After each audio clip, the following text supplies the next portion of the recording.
ಇವತ್ತು ಮೋದಿ 3.0 ಸರ್ಕಾರದ ಮೊದಲ ಬಜೆಟ್ ಅನ್ನು ಮಂಡನೆ ಮಾಡಲಾಗುತ್ತೆ. ಆ ಕಾರಣಕ್ಕಾಗಿ ಸಾಕಷ್ಟು ನಿರೀಕ್ಷೆಯನ್ನ ದೇಶದ ಜನತೆ ಕೂಡ ಇಟ್ಕೊಂಡಿದ್ದಾರೆ. ನಿರ್ಮಲಾ ಸೀತಾರಾಮನ್ ರೊಕ್ಕದ ಲೆಕ್ಕದ ಹತ್ರ ಎಲ್ಲರ ಚಿತ್ತವೂ ಕೂಡ ಇದೆ. ನಮಗೇನು ಈ ಬಾರಿ ಕೊಡುಗೆ ಸಿಗಬಹುದು ಅನ್ನುವಂತ ನಿರೀಕ್ಷೆ ದುಪ್ಪಟ್ಟಾಗಿದೆ. ಈ ಬಾರಿ ಬಿಜೆಪಿ ಮತ್ತು ಜೆಡಿಎಸ್ ಮೈತ್ರಿ ಕೂಡ ಆಗಿರುವಂತ ಹಿನ್ನೆಲೆಯಲ್ಲಿ ಕರ್ನಾಟಕಕ್ಕೆ ಏನು ಸಿಗಬಹುದು ಅನ್ನುವಂತ ನಿರೀಕ್ಷೆಯನ್ನ ಹೆಚ್ಚಿನದಾಗಿ ಇಟ್ಕೊಳ್ಳಲಾಗಿದೆ. ಬಹು ನಿರೀಕ್ಷೆಯಲ್ಲಿ ಭಾರತದ ಸಮಸ್ತ ಜನತೆ ಇದೆ. ಇನ್ನು ಕರ್ನಾಟಕದವರು ಕೂಡ ನಿರೀಕ್ಷೆಯನ್ನ ದುಪ್ಪಟ್ಟಾಗಿ ಇಟ್ಕೊಂಡಿದ್ದಾರೆ ಎಂದಿನಂತೆ. ಸತತ 7ನೇ ಬಾರಿಗೆ ನಿರ್ಮಲಾ ಸೀತಾರಾಮನ್ ಬಜೆಟ್ ಮಂಡನೆ ಮಾಡ್ತಾ ಇರೋದು. ಲೋಕಸಭೆಯಲ್ಲಿ ಆರ್ಥಿಕ ಸಮೀಕ್ಷೆ ವರದಿಯನ್ನ ಮಂಡಿಸಿದ್ದಾರೆ ವಿತ್ತ ಸಚಿವೆ. ಈ ಬಜೆಟ್ ಮುಂದಿನ 5 ವರ್ಷಗಳ ಮಾರ್ಗಸೂಚಿ ಆಗತ್ತಾ ಅನ್ನುವಂತ ಒಂದು ಕುತೂಹಲದಲ್ಲಿ, ಒಂದು ನಿರೀಕ್ಷೆ ಕಣ್ಣಿನಲ್ಲಿ ದೇಶದ ಜನತೆ ಕಾಯ್ತಾ ಇದ್ದಾರೆ. ನೋಡಿ, ಎಲೆಕ್ಷನ್ ರಿಸಲ್ಟ್ ಬಳಿಕ ಬಿಜೆಪಿ ಮೆತ್ತಗಾಗಿತ್ತು.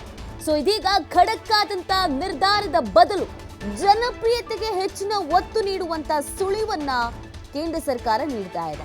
ಹೀಗಾಗಿ ಮೋದಿ ಸರ್ಕಾರದ 3.0 ಮೊದಲ ಬಜೆಟ್ ಮೇಲೆ ದೇಶದ ಜನತೆ ಬೆಟ್ಟದಷ್ಟು ನಿರೀಕ್ಷೆಯನ್ನ ಇಟ್ಕೊಂಡಿದ್ದಾರೆ.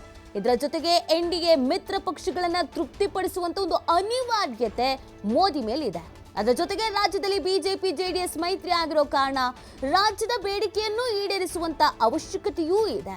ರಾಜ್ಯದ ಬೇಡಿಕೆಗಳು ಈಡೇರುತ್ತಾ ದೇಶದ ಜನರು ನಿರೀಕ್ಷೆಯನ್ನ ಇಟ್ಕೊಂಡು ಕಾಯ್ತಾ ಇದ್ದಾರೆ. ಈ ಬಾರಿ ಜನಪ್ರಿಯ ಬಜೆಟ್ ಅನ್ನ ಮಂಡನೆ ಮಾಡಲಾಗತ್ತಾ ಅಂತ, ಗ್ಯಾರಂಟಿ ಬಜೆಟ್ ಅನ್ನ ಮಂಡನೆ ಮಾಡ್ತಾರಾ ಅನ್ನುವಂತ ನಿರೀಕ್ಷೆಯನ್ನ ಇಟ್ಕೊಂಡಿರೋದು.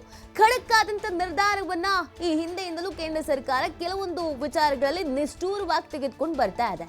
ಆದ್ರೆ ಈ ಬಾರಿಯ ಎಲೆಕ್ಷನ್ ರಿಸಲ್ಟ್ ಬಿಜೆಪಿ ಅವರಿಗೆ ಒಂದ್ ರೀತಿಯಾದ ತಲೆಬಿಸಿಯನ್ನು ತರಿಸಿತು. ಇದೇನಪ್ಪ ಹಿಂಗ್ ರಿಸಲ್ಟ್ ಬಂದ್ಬಿಡ್ತಲ್ಲ ಅಂತ.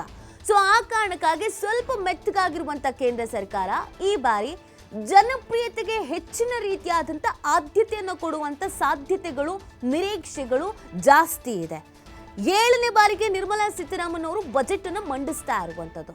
ಸೊ ಹಾಗಾಗಿ ಅನುಭವ ಇದೆ, ಹಿರಿಯರು ಇದ್ದಾರೆ. 7ನೇ ಬಾರಿಗೆ ಒಂದು ಅಭೂತಪೂರ್ವವಾದಂಥ ಬಜೆಟ್ ಅನ್ನ ಮಂಡನೆ ಮಾಡಬಹುದು ಅನ್ನುವಂಥ ನಿರೀಕ್ಷೆಯನ್ನ ಇಟ್ಕೊಳ್ಳಲಾಗಿದೆ. ಲೋಕಸಭೆಯಲ್ಲಿ ಆರ್ಥಿಕ ಸಮೀಕ್ಷೆ ವರದಿಯನ್ನ ವಿತ್ತ ಸಚಿವೆ ಮಂಡಿಸಿದ್ದಾರೆ.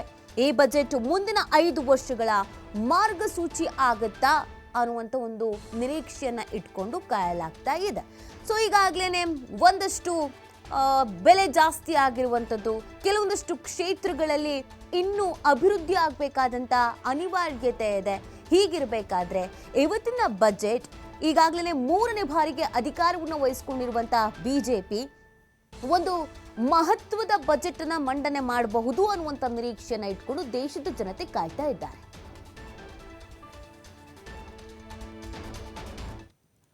Been brought by the SEBI, particularly in timelines which have been given for settlement of claims, is a remarkable step taken forward, and our markets have also been, and companies have also benefited from it.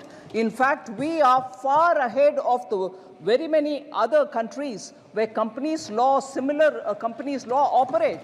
They are still not able to settle claims within even T+6, T+5 or T+4. We have even come to T+1, which is effectively being run today.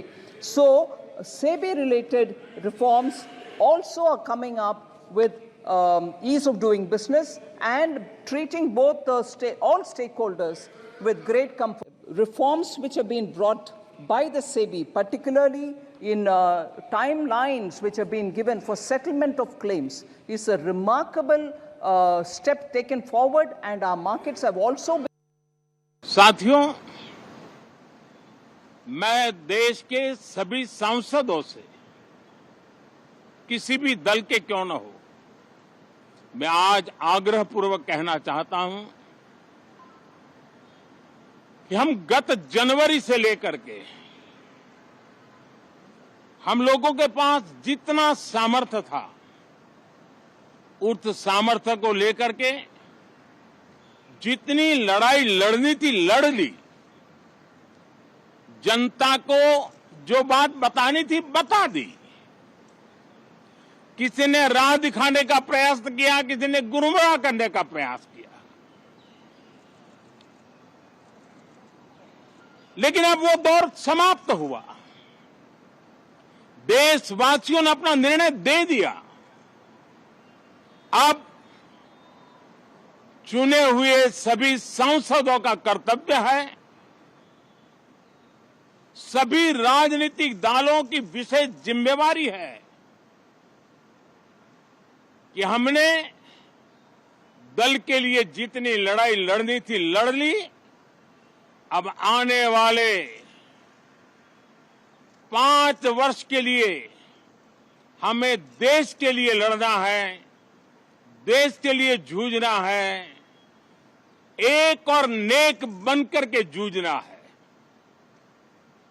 मैं सभी राजनीतिक दलों से भी कहूंगा कि आइए हम आने वाले 4 साढ़े 4 साल दल से ऊपर उठ करके सिर्फ और सिर्फ देश को समर्पित होकर के संसद के इस गरिमापूर्ण मंच का हम उपयोग करें।